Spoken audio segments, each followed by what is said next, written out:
மக்களே, இன்றைக்கி வாங்க. இன்றைக்கி நம்ம கொஞ்சம் காய் என்னென்ன காய் இருக்குன்னு பார்த்துட்டு பறிச்சுட்டு வரலாம். இங்கே பாருங்கள், நாங்கள் என்ன போட்டிருக்கேன்ட்டு. சிவப்பு முள்ளங்கி இது. இப்போ தான் ஃபஸ்ட்டு தடவை நட்டு வச்சுருக்கிறேன். இதை விதை போட்டிருக்கிறேன். விதை போட்டு இந்த முள்ளங்கி கிழங்கு வைக்க ஆரம்பிச்சிருச்சு. இங்கே பாருங்கள், இங்கே முள்ளங்கி இருக்குது. இங்கே பாருங்கள், இந்த பார்த்துக்கங்க முள்ளங்கி. இன்றைக்கி முள்ளங்கியும் பறிச்சுக்கிறலாம். ஏன்னா இன்றைக்கி சண்டே. பாருங்கள் எவ்வளோ பெருசாக இருக்குன்னு பாருங்கள். இங்கே ஒன்று இருக்குது பாருங்கள். எல்லாமே விளைஞ்சிருச்சுன்னு நினைக்கிறேன். இதை இன்றைக்கி பறிச்சிடலாம். இந்த முள்ளங்கி கீரையை நான் எப்பயுமே சட்னி வச்சுருவேங்க, வேஸ்ட் பண்ண மாட்டேன். இங்கே பாருங்கள், இங்கே ஒரு முள்ளங்கி இருக்குது.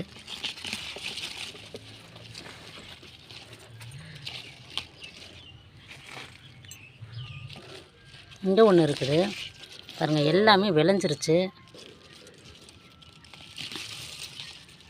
பாருங்க.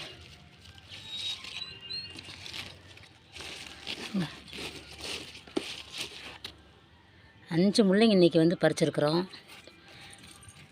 இதுவுமே இந்த விளைஞ்சிருச்சு. இன்னும் ஒரு 2 நாள் ஆகட்டும் இது பறிக்கிறதுக்கு. அப்புறம் பார்த்திங்கன்னா இங்கே 2 கத்திரிக்காய் இருக்குது. அதையும் பறிச்சுக்கிறலாம்.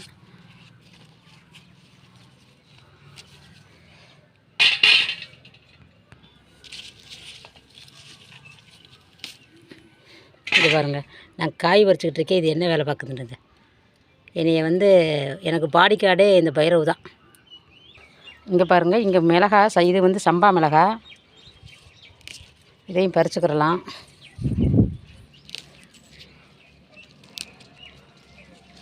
நிறையா இருக்குது. எப்பவுமே வாரம் தான் காய் பறிப்பேன். நான் கத்திரிக்காய் மட்டும்தான் ஒரு 4 நாளைக்கு ஒரு தடவை காய் பறிப்பேன்.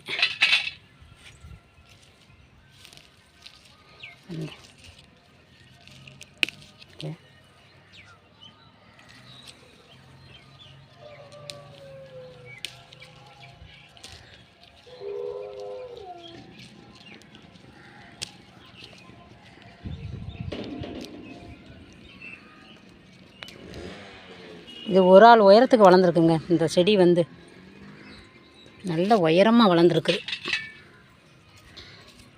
பார்த்தீங்கன்னா தெரியும் உங்களுக்கு. இங்கே பாருங்க, எவ்வளோ தூரத்தில் எங்கேருந்து போகுதுன்னு பாருங்க. இது கிட்டத்தட்ட 1.5 வருஷங்க இந்த செடி. இதோட வீடியோ போட்டிருப்பேன் நான். 1.5 வருஷம் செடி இது. இன்னுமே எனக்கு காய் காய்ச்சிக்கிட்டு தான் இருக்குது.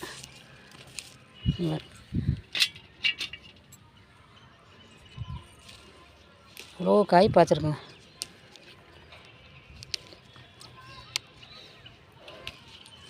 இன்றைக்கி வரும்னு நினைக்கிற ஒரு 1/4 கிலோ காய்.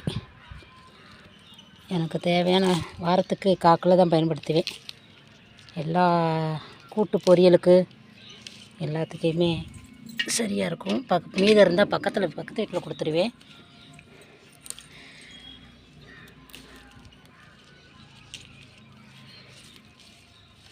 இது ஒரே செடி தாங்க. இது ஒரு செடி தாங்க இருந்தது.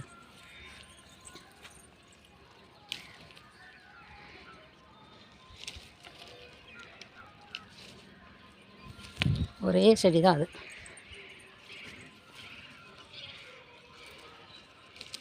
அங்கே ஒரே செடியிலேயே எவ்வளோ பச்சை மிளகா வருது. இன்னும் இருக்குது. வேறு எங்கேயோ ஒரு செடி இருக்குது பாருங்கள். இது ஒரு குட்டி செடிங்க. கிட்டத்தட்ட இது ஒரு 6 மாத செடி தான். இதில் 2 செடி வச்சுப்பட்டேன். அதான் நான் பண்ண முதல் தப்பு. அதனால் அதோட வளர்ச்சி கொஞ்சம் கம்மியாயிருச்சு. ஆனால் காய் எப்பயும் போல் இங்கே கொடுத்துக்கிட்டு தான் இருக்குது. எல்லாமே சம்பா மிளகா தான்.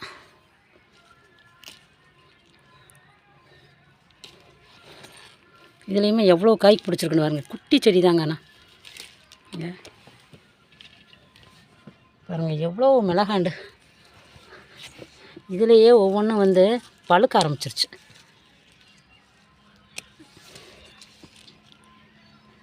நிறைய பிஞ்சு வச்சுருக்குங்க. ஆனால் நிறைய அங்கே எவ்வளோ பிஞ்சு வச்சுருக்கு பாருங்க. வீடியோவில் பாருங்கள். இது எல்லாமே பிஞ்சு தான். இங்கே பாருங்க. இது எல்லாமே பெஞ்சு இங்கே ஒரு செடி இருக்குது பாருங்க.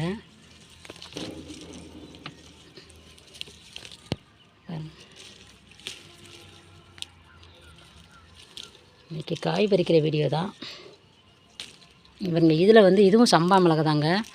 ஆனால் இதில் கொஞ்சம் பெருசு பெருசாக இருக்குங்க பாருங்க. எவ்வளோ பெரிய காயின்னு பாருங்க.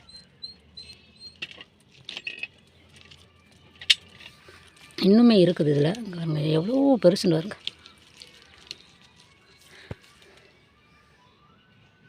எவ்வளோ பெருசாக இருக்குன்னு பாருங்க.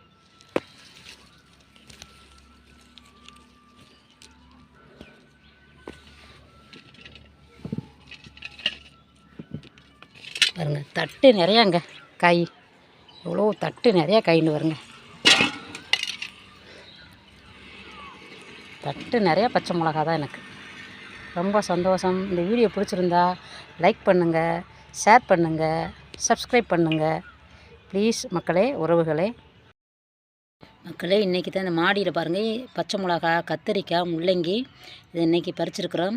இந்த வீடியோ பிடிச்சிருந்துச்சின்னா லைக் பண்ணுங்கள், ஷேர் பண்ணுங்கள், சப்ஸ்கிரைப் பண்ணுங்கள், மறக்காமல் கமெண்ட் பண்ணுங்கள். உங்களோட ஆதரவு எனக்கு தேவை. ப்ளீஸ் மக்களே, கமெண்ட் பண்ணுங்கள். உங்களுக்கு தெரிஞ்ச கருத்துக்களையும் என்கிட்ட பகிர்ந்துக்கங்க. எனக்கு அது யூஸ்ஃபுல்லாக இருக்கும். தேங்க்யூ.